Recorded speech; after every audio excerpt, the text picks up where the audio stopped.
وضرب الله مثلا للذين آمنوا امرأة فرعون إذ قالت رب ابن لي عندك بيتا في الجنة ونجني من فرعون وعمله ونجني من القوم الظالمين.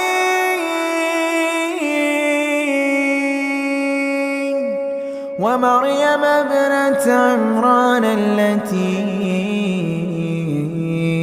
أحصنت فرجها فنفخنا فيه من روحنا وصدقت بكلمات ربها وكتبه وكانت من القانتين.